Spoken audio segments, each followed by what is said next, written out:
Hello, and welcome to Voices Unleashed. This is Alexandra Babel, and I have a big smile on my face because I have a friend here with me today. This is a show in which we celebrate singers and artists and others and their influence on our community and beyond. And with me today, I have a very special guest, Nico Boesten. Thank you so much for joining me today. This is fun. No doubt. How long has it been since we've seen each other? A long time. Yeah, we go way back. So Nico's mom and dad and my husband and I went to the same church a long, long time ago. And then sadly, your father passed away and your mom became really a very influential person in my life. I've never really had a chance to tell her all about that. I didn't really know. That's the first thing that I remember about you. And then the second thing is your journey as a loving husband and father to a husband to a beautiful woman named Ingrid, and your sad way of saying goodbye to her as she went to the next dimension, and your journey beyond that to continue with life, even though that was quite the experience. So we're calling this episode Respectfully Reckless because you didn't do anything the way other people do it. I think nothing that you've done seemed like anything that I've seen anyone else do. And you're on this show today because of your musicianship and your beautiful music, your original music that we will listen to a little later. But tell us a little bit about how you started as a musician, how you found yourself in Kelowna, and start with your relationship with your dad, and then go forward to your relationship with your wife and kids. Tell me all of that. Oh man, okay, in 3 words or less. Yes. Well, my dad was a drummer. He was a little hippie drug dealer in Amsterdam, and then was a drummer. So I grew up playing the drums, and then my mom would force me to take piano lessons, and I would cry at the piano. I hated it as a little kid. But then, and then I was in Hawaii. I did this course, this program thing, and this random guy that was on our course. I was 15 at the time, and he was from Texas, and he was about to get on the plane. We had hung out for the summer, and he had this guitar, and he was about to get on, and he turns around, and he starts crying, and he says, "God told me to give this to you." And so he gave me his guitar, and so I started playing guitar. Wow, what do you mean, on a plane? Well, this was in the airport. Oh, we were saying goodbye to him. So and then I started playing and writing, and moved to Holland, moved to Amsterdam, and that's where I kind of started some little bands here, some fun bands with guys like Ari and Andrew. Yeah. And started recorded some of my first stuff on this little 4-track recorder in Amsterdam, and making tapes like one at a time. It's wicked. Back in the day. Yeah. And so kind of from there, ended up getting married out there, and then moved back to.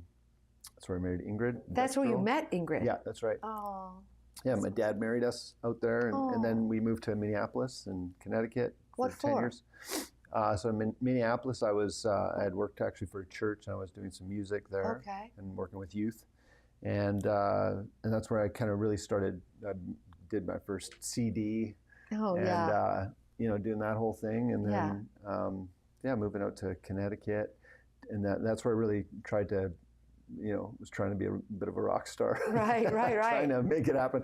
And doing, just kind of had a solid band there, and wrote a bunch of my own tunes, and did a little trip down to Nashville, and played a bunch of just hundreds of shows. And then come back here. And then it was like one day the music was just kind of like, we quit as a band, and I didn't really play for about 18 years. It was kind of my... Oh, that's interesting. Yeah, it was just like over. I was like, kind of over it. I mean, I played in my living room and stuff. Right. But I didn't play shows. Right. Like I wasn't really like, let's do the music thing.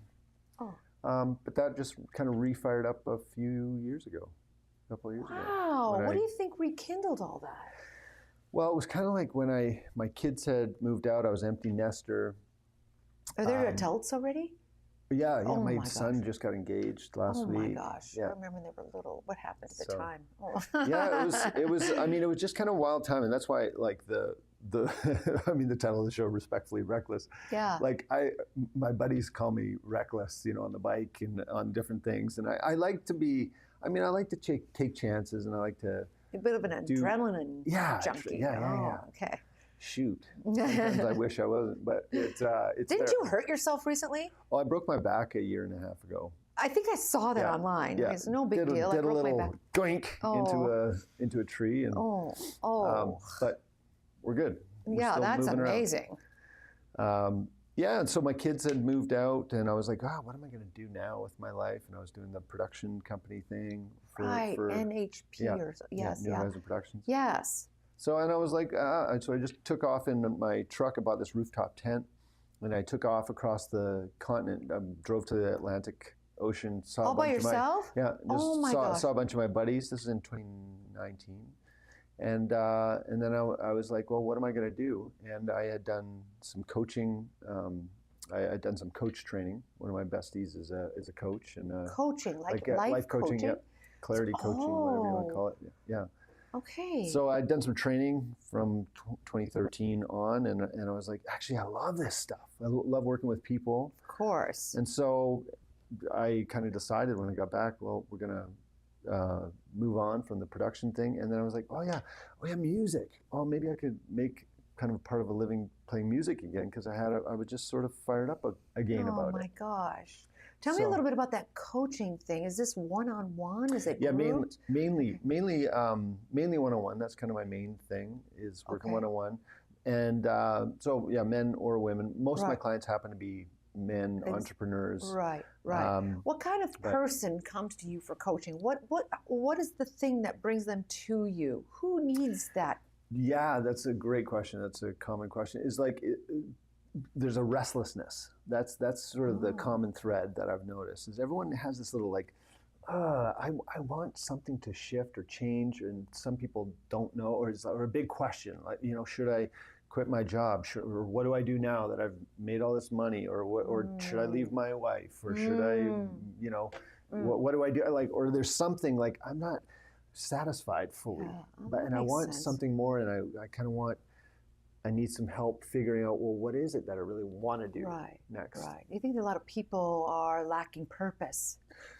Yeah, I think there's these waves where you have a job, you have your focus, and you do this, or you raise your kids, and it's like, oh yeah, we're focused, and then that kind of swell sort of ends, that wave is over, and then it's like, well, now what? What gave me juice back then isn't doing it for me now. Yeah, I really get it. Yeah, I'm sure you do. I get it. Music. I get it. On and ongoing. I was another guest in this show. We talked a little bit about we think that it's David and Goliath, and then you slay the giant, and then all is well. But it's actually way more like a pendulum. This is great. Whoa, this is not great. Yeah. Well, we're back to this is pretty good, and then back to this is suffering again, right? It's like this back and forth thing. And I think we're all on that pendulum of some kind.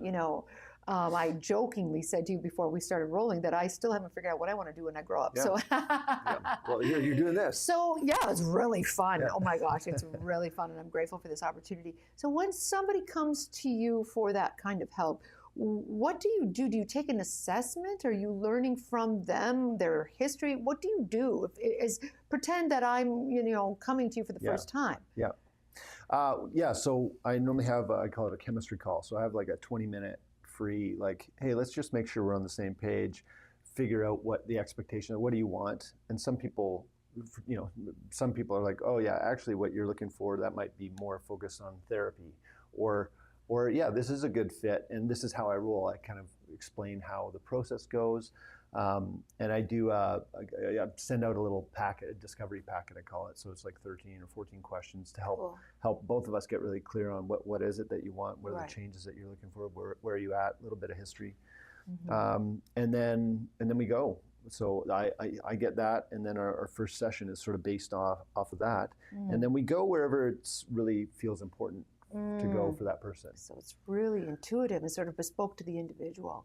Yeah. How does your music relate to that? Is your music cathartic? Yeah, I mean, so actually, what I've also done this with clients, is I've actually written songs with them, Oh and my they're not when goodness.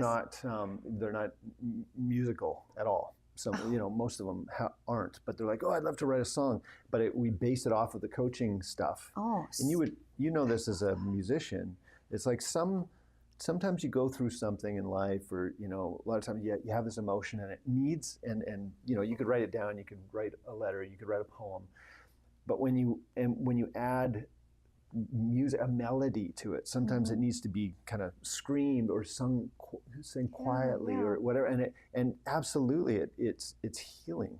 100%. It's healing. Sometimes I'll sing, a lot of times I'll be writing a song, and I'll just break down, Right. and it's what a visceral response once you put music to it, Yeah. right? Yeah, I think I really understand that. So I know that you brought a couple of clips with you today. Oh, yeah, so yeah. why don't you set up the first one? I think it's original music, isn't it? Yeah. Both Go ahead and tell us all about the first one. Yeah. So the first one, I believe what we're going to show is a kind of a produced, fully produced song, and that was it's called Align. And every year I come up with a word. I don't do what do you call them, like New Year resolutions, but I always come up with a word for the year. That's good. And so my word, this was 2 years ago now, was align. And so I wrote a song called Align. Align with align with your with my values, what's important to me, and it was just a way to kind of keep me like, hey, Nico, are we still on the right path here? And every once in a while, it's like you need a little, So my buddy Nate helped me film this on my motorbike, like on West Side Road. It's one of my favorite deals. But yeah, so that's one song. I have seen this, and I am looking forward to us sharing this with the audience.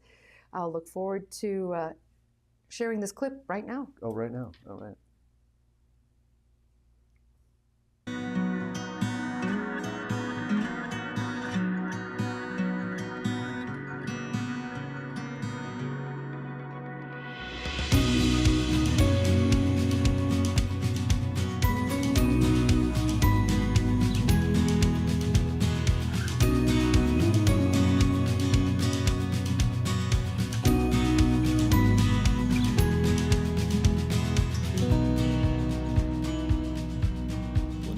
At a time,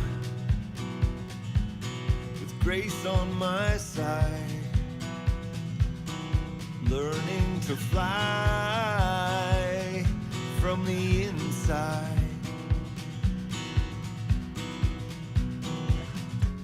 How sweet it is to know where. Wow. I've seen the whole thing, and it's very emotional. It's very easy listening. There's this comfort to it, and kind of a sense of trust in the process. And I've watched you throughout the years, and not an easy journey, brother. But you've had this way of trusting. Can you say anything more about this idea of trusting versus fighting the process? Yeah, that's a good one. Well, especially, I think, related to death. I was just talking about this yesterday with a buddy about how you can fight. Yeah, you can kind of fight or try and control everything. And it's funny because speaking about my dad, it's his birthday today too. Oh.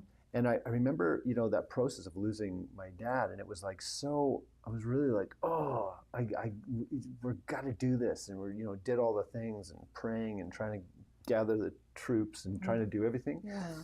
And it was funny because, funny might not be the word, but it's like round two. So he died, and then when Ingrid got sick, I really felt this.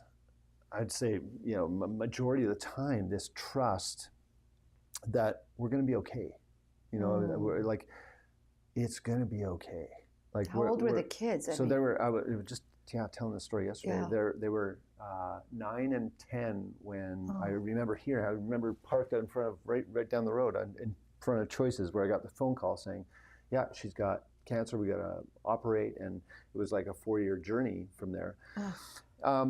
And I was there, in the car telling my I was crying. I was telling my daughter and my son. I was like, okay, this is the reality, and it doesn't mean Mama's going to die, but this is just a part of the deal. And it's like the process of being open and emotional, just being, this is the reality. And it could go either way. Right. Could go either way, but to trust, I love that you brought that up, the trust versus fighting is like, to trust is just a more peaceful process. Yeah. It's a more peaceful way of living. Might be a little less unnecessary suffering to just trust, although it's very difficult to do. Yeah, well, and I think that's the Buddhist philosophy that I've heard is like, pain is inevitable, but suffering is optional. Suffering is not definitive. So I have to say, Ingrid was one of a kind, and that funeral, because I was there, she planned the whole thing out. Oh, yeah. She had all these different musicians prepare songs for her funeral. Oh yeah. Remember? Oh yeah. That and they all sang songs about Ingrid, and that was the most beautiful funeral. She's never to be forgotten. She was one of a kind. I'll tell you, that woman. That woman, I'll tell you, wild ride with that woman, right? Right. So hardcore, Yeah. But talk about trust, it's like she did have that. She did have that, didn't she? She had that wild trust when we were all freaking out. She was like, "What's your problem?" She had this real calm about her. It was amazing. Tell us about your next clip. Oh yeah, okay. So this next one I wrote just a few months ago. It was recorded by someone. A friend of mine in a pub that I was playing at just a few months ago.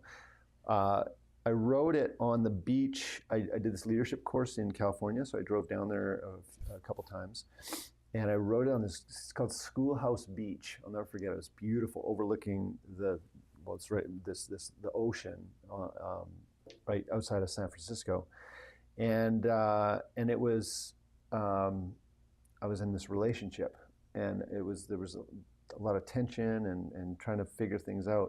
And this was, so I called it River. And that's, this song was about my relationship. And I remember writing it and playing it for her, their kind of live. But it was, it's really cool environment. But. Yeah, the journey continues with you, right? That wasn't the end. It just keeps going, right? I look forward to this clip. I don't think I've seen this one. Yeah. Okay, we'll thank you. That you love.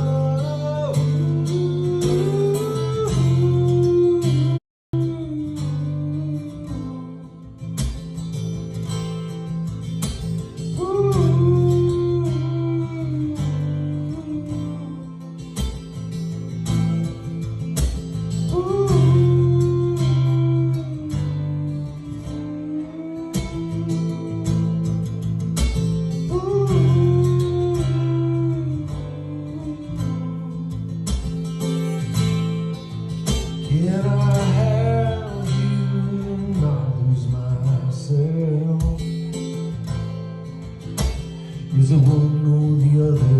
Is it fight or flight? 'Cause I love you. That is some sweet falsetto. Now, as you know me, as a classical trained vocalist with teaching, that is some crisp, fresh, pure falsetto. Well done. That's beautiful. That's beautiful music. How can people reach you if they want to reach you, Nico? NicoCoaching.com.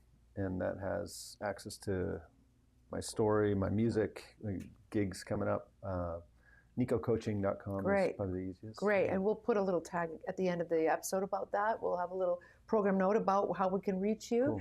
And is there anything coming up that you'd like people to know about, or are you just going to find you around town? Well, I'm planning. I have 3 gigs this weekend. And where? One at the end of my street at a block party, and then Friend Winery.